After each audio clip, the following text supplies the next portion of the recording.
Hello সবাই, chocolate লাভাররা সবাই কোথায়? এই রেসিপিটা তাদের জন্যই। যারা চকলেট পছন্দ করেন তাদের আর বাইরে থেকে অনেক টাকা পয়সা দিয়ে চকলেট কিনে খেতে হবে না। নিজেই ঘরে বানিয়ে ফেলুন চকলেট। এখানে ভালো একটি দামি বিদেশি ব্র্যান্ডের কোকো পাউডার তো সবচেয়ে বেশি ইম্পর্ট্যান্ট। আমি 2টা চকলেট বার বানাবো, তো সেটার জন্য নিয়েছিলাম 60 গ্রাম মতো কোকো পাউডার। 60 গ্রাম নিয়েছিলাম আইসিং সুগার।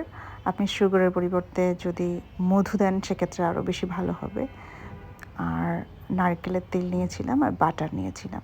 নারকেলের তেল অবশ্যই নিতে হবে কোল্ড প্রেস অয়েল, যেটা খাওয়া যায় সেই নারকেল তেলটা। মাখার নারকেল তেল নেওয়া যাবে না।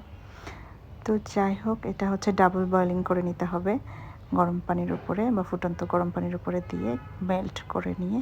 ততক্ষণ এটা অনেক ট্রিকি, যতক্ষণ না এরকম স্মুথ একটা স্ট্রাকচার চলে আসছে ততক্ষণ পর্যন্ত আপনাকে মেল্ট করতেই হবে। এটা অনেক সময় লাগে, একটু বেশি সময় লাগবে, একটু ধৈর্য ধরেই কাজটা করতে হয় আসলে। তো যাই হোক, একটা সুন্দর গ্লেজ যখন চলে আসবে তখন আপনি বুঝবেন যে আপনার চকলেটটা ভালোভাবে মেল্ট হয়ে গেছে সুগারের সাথে।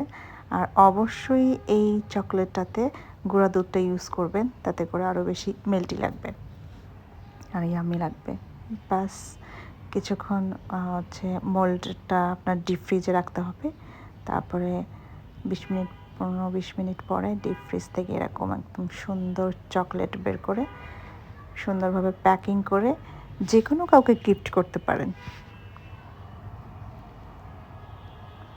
সো আজকের রেসিপিটা আপনাদের কেমন লাগলো জানাবেন অবশ্যই কমেন্ট করে। ভিডিওটি ভালো লেগে থাকলে লাইক